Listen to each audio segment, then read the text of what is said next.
Not loud. That was the thing nobody tells you about moments that change everything. They don't announce themselves with volume. The sound came from somewhere deep inside the herald's chest, low and resonant, and it moved through the throne room the way cold moves through old walls. You don't hear it so much as you feel it arrive. I felt it in my back teeth. My name is Marcus Vale. I am 34 years old. I grew up in a neighborhood where the winters were personal, where the buses ran late as a matter of philosophy, and where nobody handed you anything without wanting something back. I have a degree in xenolinguistics that I paid for myself, a diplomatic posting that I earned by being the only person in my cohort who didn't faint during the Centrali immersion module, and a protein bar in my left jacket pocket that I had been saving for a bad moment. This was shaping up to be that moment. The Velkari throne room was enormous in a way that made you feel the universe had made a deliberate architectural choice. The ceiling disappeared into something that wasn't quite darkness and wasn't quite light, a kind of gray that existed between states, like the room itself hadn't decided what it wanted to be yet. The walls were alive, not metaphorically. They moved in slow, rhythmic pulses, the bioluminescent veins running through the stone glowing faint amber and then dimming, like the whole room was breathing around us. It had been breathing for approximately 40 minutes. I had been pretending this was normal for approximately 40 minutes. Ambassador Oris 7 stood to my left. He was centrally 7 feet of composed authority wrapped in ceremonial gray, with 4 perception organs that could each point in independent directions, which meant he was always watching everything at once, and you could never tell when he was looking at you specifically. He was looking at me specifically right now. I could tell because 2 of the 4 organs had settled on my face with the particular stillness of someone waiting for you to do something embarrassing. To my right stood Lieutenant Prex of the Tavari delegation, 4 arms, 2 of which were currently occupied with objects that served diplomatic functions I didn't fully understand, and 2 of which were folded across his chest in a posture that I had learned, over 6 weeks of working alongside him, meant he was thinking something he had decided not to say. The rest of our team stood in a loose arrangement behind us. 5 diplomats, 3 translation specialists, 2 security advisors, all of them trained, all of them experienced, all of them standing with the careful stillness of people who had read every briefing document and still found themselves unprepared for the specific texture of being inside a room that breathed. The Queen was on her dais. I had been trying not to look at her directly since we entered, the way you try not to look directly at the sun, not because anyone told me not to, but because something in the lower, older part of my brain had made that decision for me before the rest of me caught up. She was vast, not just in size, though she was that too. She occupied the dais the way a mountain occupies a valley, not by filling it but by making everything else arrange itself around her presence. Her exoskeleton was the color of old bruises, deep purple fatting to black at the edges, and it caught the amber light from the walls and gave nothing back. 18 legs, each one precise and deliberate. Mandibles that moved in small, constant adjustments, reading the air the way fingers read Braille. She had not moved since we entered. She was watching us in a way that had nothing to do with eyes. The herald finished whatever it was saying. The translation matrix in my earpiece processed for approximately 2 seconds, longer than usual, which meant it was working harder than usual.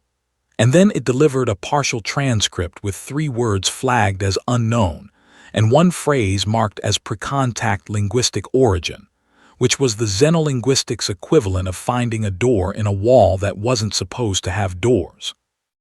I filed that information in the part of my brain that I keep for things I don't like. The ceremony had been running smoothly up to that point, as smoothly as anything runs when you are a human diplomatic attaché, standing in an alien throne room that is technically the most politically significant location in this sector of the galaxy. Humanity had been granted observer status at this particular gathering by a margin of 3 votes, and those 3 votes had come with 17 pages of conditions, 4 of which I had helped draft in a conference room that smelled like recycled air and bad decisions. We were not supposed to speak unless spoken to. We were not supposed to make direct visual contact with the Queen without a formal introduction. We were not supposed to eat anything offered to us without running it through the scanner first, which I had done 40 minutes ago when a court attendant offered me something on a plate that may have been alive 15 minutes before it reached me. The scanner said it was technically safe. My stomach said the scanner and my stomach had very different definitions of that word. I ate it anyway. That's the job. Humanity had exactly 1 seat at this table. I was the seat cushion. The herald spoke again. This time the translation matrix didn't process. It gave me 1 short burst of static, a sound like a radio losing its signal in a tunnel, and then went quiet. Not silent, the ambient sound of the room was still there, the breathing of the walls, the low hum that the Valkyrie court produced collectively, the sound of 18 legs making small adjustments on stone. But the translation was gone. I looked at Ambassador Oris 7. He was looking at the court guards. There were 26 guards stationed around the perimeter of the throne room. I had counted them when we entered, because counting things is what I do when I want to feel like I have some relationship with the facts of a situation. They had been standing in their positions with the precise immobility of beings who have been doing this for a very long time and are very good at it. They were shifting their weight. It was small, barely perceptible, the kind of movement you only catch if you have spent time learning to read rooms, learning to feel the change in a space before the change makes itself visible. I had learned it the hard way. I had learned it in a collapsing structure on Kepler Station, 11 years ago, watching the walls and listening for the sounds that came before the sounds that mattered. A room 12 minutes before it goes wrong has a specific feeling, like a held breath, like something gathering. I felt it now. The herald's voice dropped lower.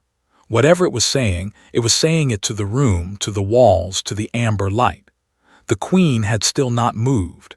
She was listening the way mountains listen, not with any visible attention, but with her entire mass oriented toward the thing being said. Oris 7 turned his head toward me, just slightly, 2 perception organs settling on my face with an expression I had never seen on a Centrali face before. It lasted half a second. It was the expression of someone calculating whether there is time to say something.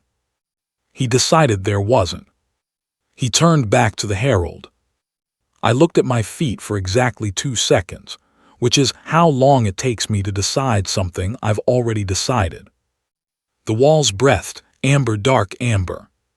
Steady, I told myself. Nobody else was going to.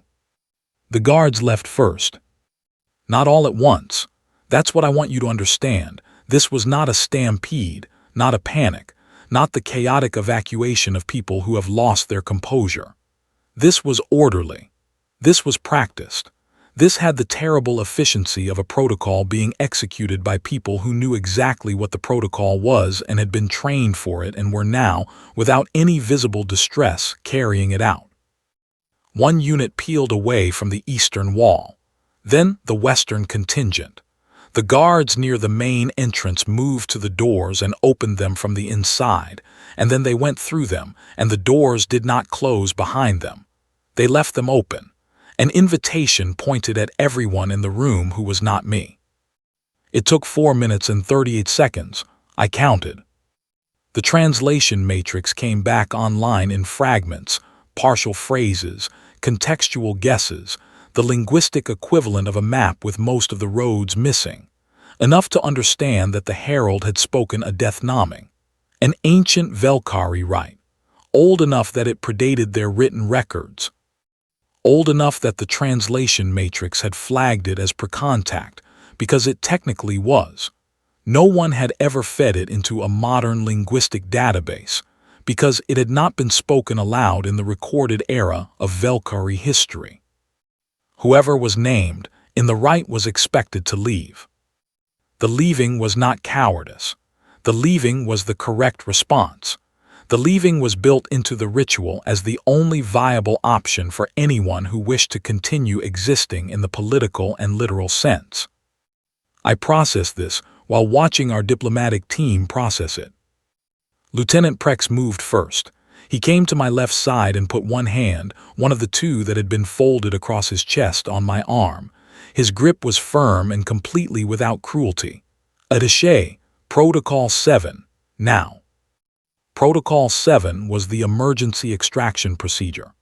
We had gone over it in the briefing, which I had read, and in the secondary briefing, which I had also read, and in the simulation exercise, which I had participated in with the focused attention of someone who takes emergency extraction procedures seriously. I looked at the Queen.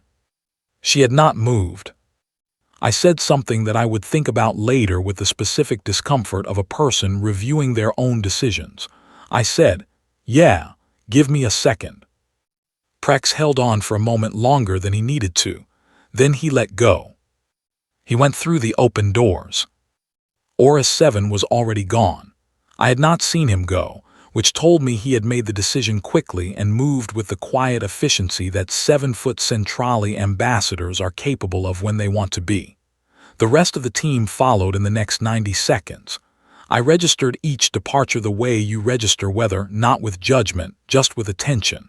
Who went in what order, who hesitated at the door, who did not look back. 2 people looked back. Neither of them came back. The doors were still open. The amber light from the walls pulsed through them into the corridor outside, and I could see the last of the diplomatic contingent moving away down the hall. And then the corridor was empty, and the doors were still open, and I was alone in a room the size of a cathedral.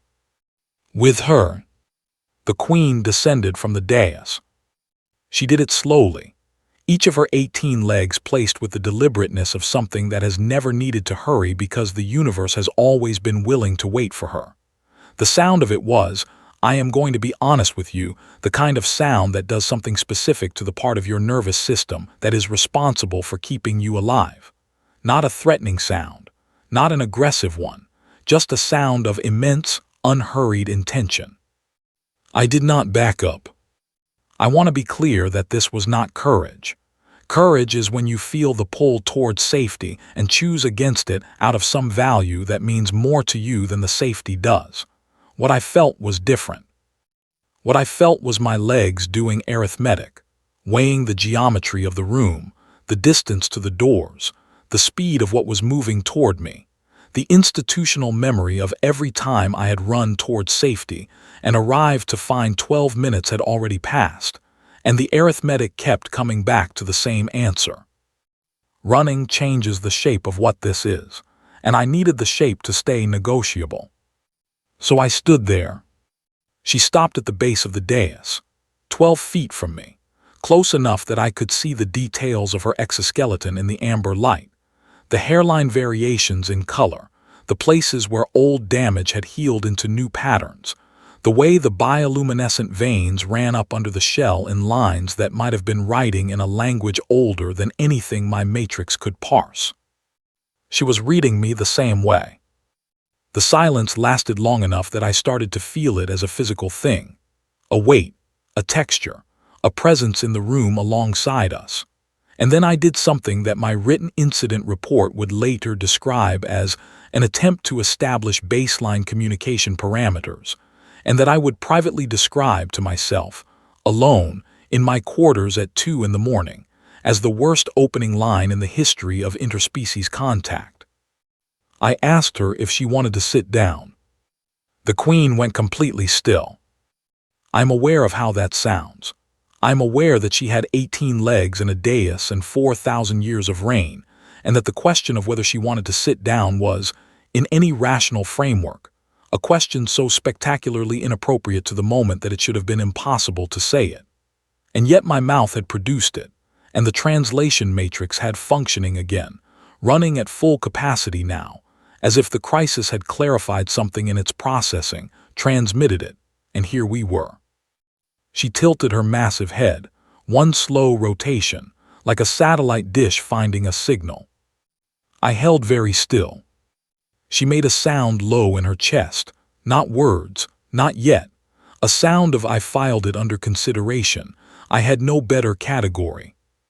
Then she began to move around me. Not at me, around me.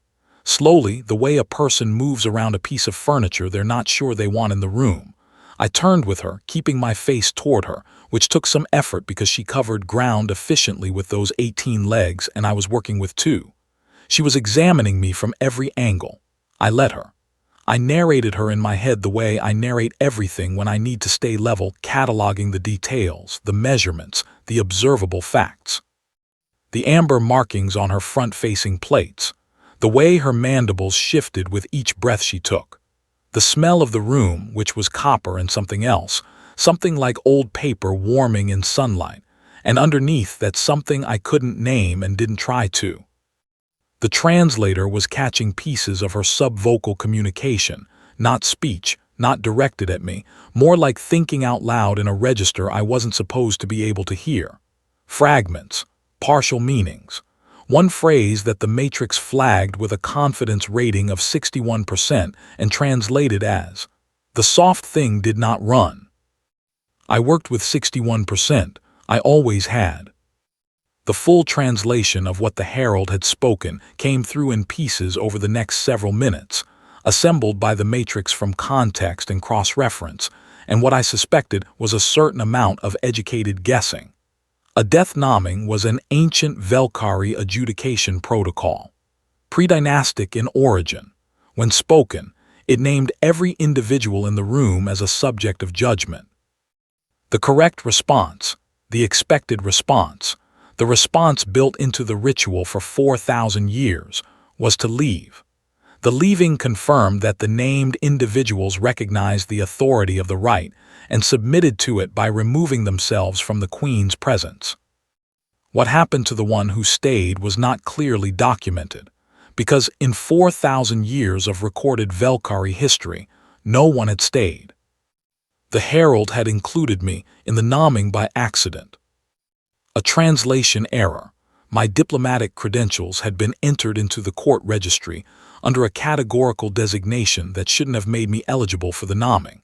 But a clerical mistake somewhere in the bureaucratic chain had put me in the Matrix, and the Matrix had read me as present and eligible, and the Herald had named me along with the guards and the diplomats and the advisors, and all of them had known what it meant and done what it required. And I hadn't known what it meant. And I had stayed. And somewhere in the Velkari political cosmology, those two things, the not knowing and the staying, had produced an outcome that nobody had a precedent for. The Queen stopped moving. She was in front of me again, 3 feet closer than she had been at the start of her circuit. The amber light from the walls made shadows of her that were larger than her body. She spoke. The translation matrix caught 70%. I worked with 70%. I told you, I always work with what I have. She said, "Why are you still here, soft thing?" And I thought about it. I genuinely thought about it, standing in a room the size of a cathedral with something that had ended dynasties, and I gave her the most honest answer I had.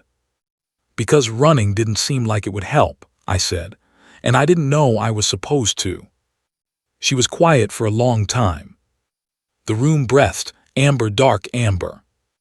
Then she said, in a register so low the matrix almost missed it, one word that it rendered with a confidence rating of 94%.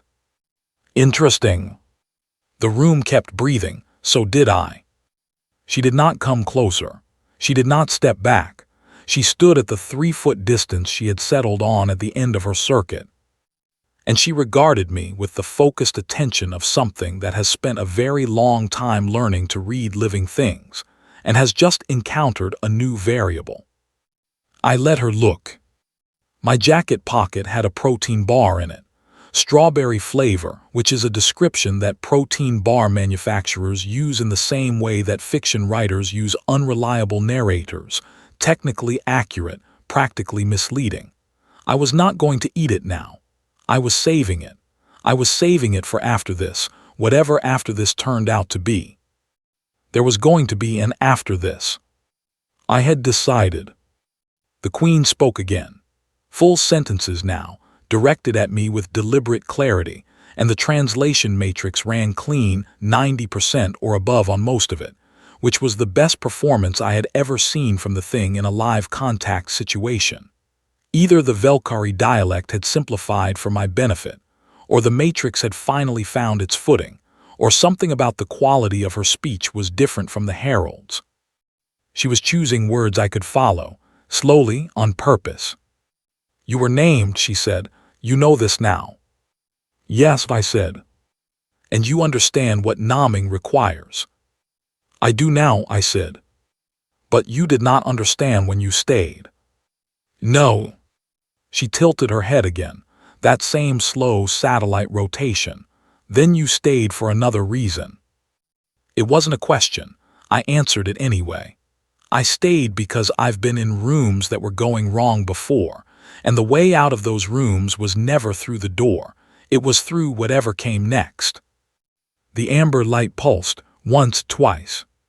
She said, "The right is not broken because you did not understand it. The right responds to the act, not the intention. You stayed. The right reads the staying." "So what does that mean?" I asked, "for me, in practical terms." She was quiet for a moment that lasted approximately the length of a minor geological event. Then she said, "It means you are subject to adjudication. You cannot be named and witnessed and left unjudged. The right requires completion." I processed this. "And the people who left," I said, "the rest of my team." "They completed the right correctly. Their leaving was their judgment. It is recorded. It carries no shame." She paused. "The right was not designed to trap. It was designed to know." "To know what?" I said. She looked at me with every instrument of attention she possessed. "What a thing is made of," she said.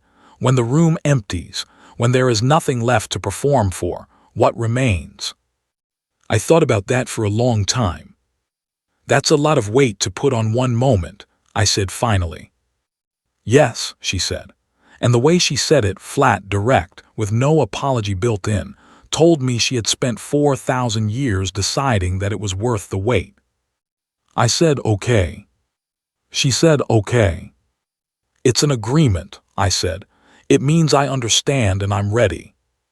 Another head tilt, smaller this time. "You agree to adjudication." "I agree to whatever comes next," I said. "Same thing I always do." The room was very quiet for a moment that had its own specific gravity, and then the Queen of the Velkari did something I had no category for.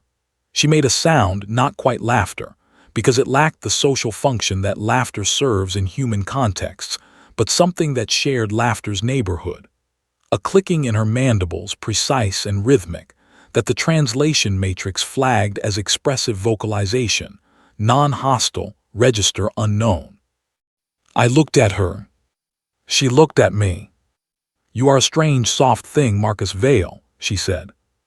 "Hell of a Tuesday," I said, which the matrix rendered faithfully and which she received in complete silence and which I decided, in the absence of evidence to the contrary, to take as a positive sign. The adjudication began. There were questions. I want to be honest about the questions, because they were not what I expected and my expectations were not low. I had prepared in the abstract for something like a trial, a presentation of facts, a weighing of evidence, a verdict delivered with ceremony. I had prepared for the possibility that the trial would involve some physical element, some test of endurance or capability, because that is what the available literature on Velkari adjudication had led me to expect, and the literature was limited but suggestive. What happened was different. The Queen asked me questions that had no policy dimension. They had no diplomatic weight. They had no relationship, as far as I could determine, to my credentials or my posting or humanities observer status, or any of the 17 pages of conditions that had been attached to our presence in this room. She asked, What do you protect when you have nothing left to protect it with? I thought about that.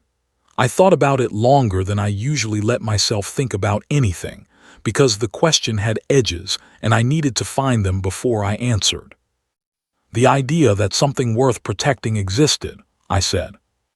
She waited. She was very good at waiting, 4,000 years of practice. If you can't protect the thing itself, I said, you protect the record of it, the fact that it mattered, so that when things get better, and they always eventually get better or they end, and either way the waiting is finite, what was worth protecting can be rebuilt from the record. She considered this. The amber light ran its slow pulse around us. Second question, she said. What name do you give the thing you carry that has no name? I stood very still. This was the question I had not prepared for, which is different from the questions I had prepared for incorrectly. This question reached past the preparation and touched something that I kept in a specific interior location, not hidden exactly, but stored away from casual handling. I don't give it a name, I said after a moment. Names make things smaller. Some things are the right size when they stay unnamed. She tilted her head. But you carry it, she said. Yes, I said. Is it heavy? I looked at her, at the amber light reflected in the deep purple of her exoskeleton, at the mandibles moving in those small, constant adjustments, reading the air between us. Yes, I said. Show me where, she said. And I understood, without being told, that this was not a metaphor she was asking for. She wanted to know the location, the physical site of it. I put my hand on my sternum, flat palm, right in the center, the way you check for a heartbeat on someone else. She watched where I put my hand. Then she answered her third question herself in a way she asked it, and I answered before I knew I was answering, the filter down, the hour late enough inside me that the careful management of what I said and how I said it had stopped functioning. She asked, what did the moment cost that made you what you are? And I told her about Kepler Station. Not the whole story, one sentence, the weight of it compressed to fit. 11 years ago, I said, I was in a structure that failed. I waited in the dark for people to come. They came. But there were 17 people in that structure, and 12 minutes of waiting is a very different thing depending on which end of the rescue you're on. She was completely still. I did not elaborate. I had nothing to add that the sentence hadn't already carried. The room breathed. The amber light pulsed. Somewhere outside the throne room, in the corridor that my diplomatic team had evacuated through 40-some minutes ago, there was presumably a great deal of anxious waiting happening, and reports being drafted in real time, and contingency protocols being discussed. In here there was just the Queen and me, and a sentence about 12 minutes that sat between us like something I had set down carefully, and was not sure I could pick back up. She moved toward me. One step, deliberate, announced. She reached out with one limb, not one of the larger structural legs but a smaller, forward-facing one, articulated at multiple points, precise in a way that reminded me of surgical instruments or calligraphy pens. She extended it toward my sternum. She stopped just before contact and looked at me with a question that had no language, only patience. I did not move. She pressed the tip of the limb gently, with a pressure that was less than a heartbeat, against the center of my chest, where my hand had been. My heart did what you would expect it to do. She held the contact for a moment, not long enough. Then she said one word. The matrix got it clean, 97% confidence, no ambiguity in the rendering. Intact, she said. The word landed in the room the way large things land, not violently, but with the weight of something real displacing the air around it. I stood with it. I thought about telling her that the word was generous, that what she was identifying as intact was. On closer examination, a construction of choices made in the absence of better options, held together by the functional stubbornness of someone who had not found a good reason to stop.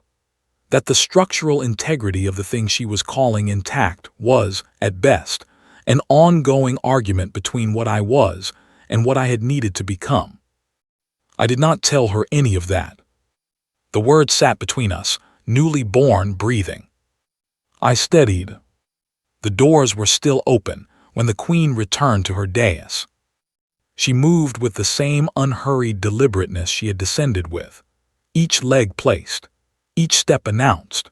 She reached the dais and settled onto it with the slow authority of something that has always occupied exactly the space it occupies, and then she was still, and the amber light ran across her in its long, slow rhythm, and the room returned to itself.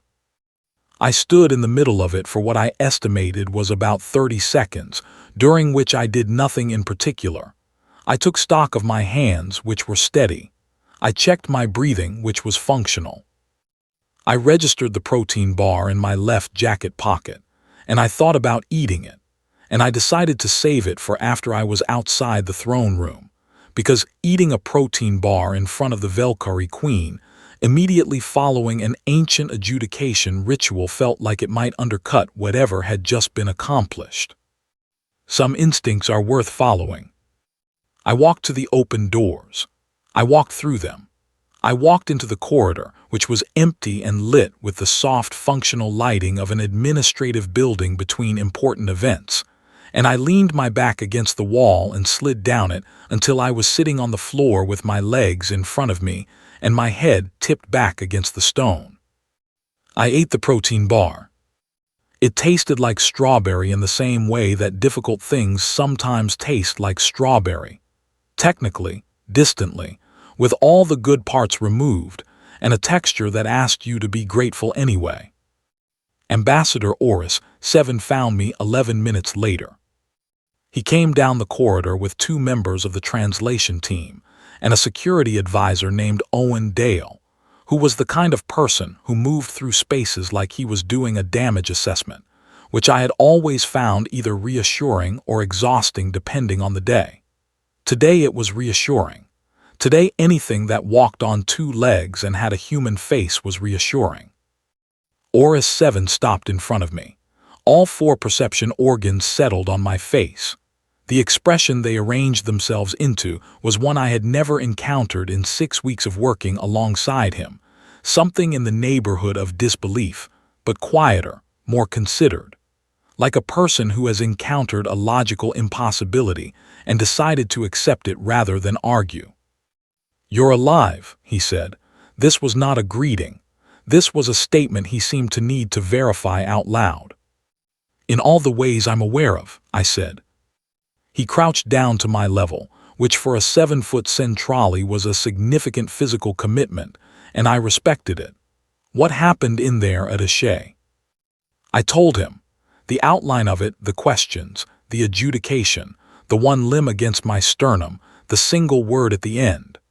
I told it in order, factually, with the same tone I use when filing incident reports, because that tone is the one that keeps the edges of a thing from fraying while you handle it. He listened without interrupting, which was the most respectful thing he had ever done for me. When I finished, he was quiet for a moment. Then he said, "Intact." "That's what she said." "You understand what that determination means," he said, "in Valkyrie political cosmology." "I'm starting to," I said. He stood back up. All 4 perception organs were doing different things simultaneously, which is what they do when a centrale is processing information across multiple frameworks at once. Then he said, "The determination, intact, following a death-numbing adjudication carries a specific political designation.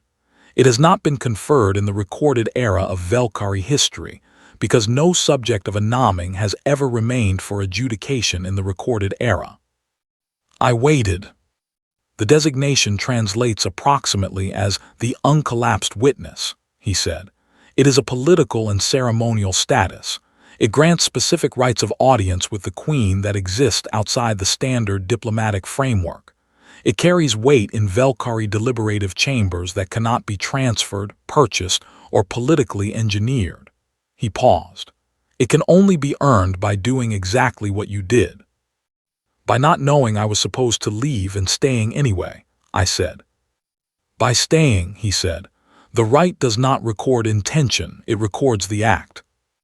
Owen Dale said something quiet to one of the translation specialists. The translation specialist wrote something down. I looked at the ceiling of the corridor, which was the same functional gray as every corridor I had ever worked in, and I thought about the weight that Aura 7 was describing, and what it meant for the single seat that humanity occupied at a table in a galaxy that had been deciding things without us for longer than we had been deciding things at all.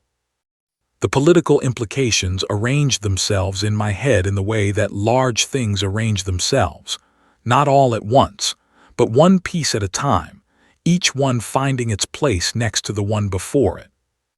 Humanity's accidental compliance with an ancient ritual, executed by someone who had not understood what he was doing, had produced a status that 5,000 years of deliberate diplomatic strategy could not have manufactured.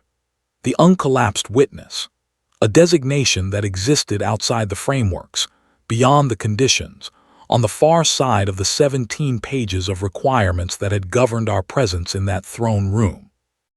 Owen Dale cleared his throat. "Sir, we should begin the report." "Yes," I said. I did not move immediately.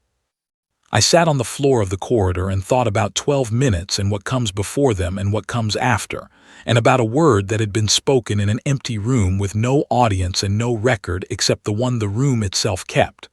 Intact, not a verdict, not a reward, a reading, the result of pressing a careful limb against the center of something and feeling for what was still there.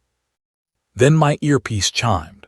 A direct communication, bypassing every established diplomatic channel, routed straight to my personal translation matrix without going through the team's shared system. It was 4 words. The matrix rendered them with a confidence rating of 99%, which was the highest rating I had ever seen the thing produce. "Come back, bring yourself." That was all. I looked at the earpiece for a moment. Then I put it back in and stood up and brushed the floor off my jacket. Owen Dale was waiting with a data pad for my preliminary statement. I took it. I looked at the field marked reason for non-evacuation and I typed 8 words. Miscalculation of exit timeline. Error in diplomatic registry. I submitted it. I kept the rest. Back in my quarters that night, the ceiling was the same off-white as every ceiling in every posting I had ever held, in every building that had housed whatever version of me was doing the job at the time. It was aggressively neutral. It had no opinion about anything that had happened. It asked nothing of me and offered nothing in return, and I found this deeply, genuinely restoring. I lay on my back and looked at it. I thought about the word intact, and whether a word can become more true the longer it sits in the air after it is spoken. I thought about Kepler Station and 12 minutes, and the 17 people who had all had their own version of that weight, their own interior accounting of what the dark cost them. I thought about a room that breathed amber light, and a being that had spent 4,000 years learning what living things were made of. I thought about come back, bring yourself. Like there was a version of me I might leave behind if I wasn't careful. Like the instruction was both an invitation and a caution. I thought about that for a long time. "Hell of a Tuesday," I told the ceiling. The ceiling, unlike most things I had talked to that day, didn't answer back. I liked it anyway. Outside, in the diplomatic communications hub, Aura 7 was already drafting the preliminary report to the Centrale Oversight Committee. Owen Dale was securing the perimeter and writing his own assessment. The translation team was running the captured audio of the adjudication through every analytical framework they had access to. Reports would go out tonight. Committees would convene. Political bodies across 6 species and 14 governing frameworks would receive summaries of what had occurred and begin the process of deciding what to do with it. By morning, Humanity's single seat at the table would have a different shape than it had started with. By morning, 4 words in my earpiece would be the beginning of something that had no precedent. By morning, a lot of things would be different. I put my hands behind my head and closed my eyes and let the ceiling be the ceiling and the day be the day it had been. Complete, intact, finished. Then I slept. Not because everything was fine. Not because the work was done or the weight was lighter or the 12 minutes had stopped being 12 minutes. But because tomorrow had already started moving and I was going to need to be steady for it. And I knew how to do that. I had always known how to do that. That was, in the end, what I was made of.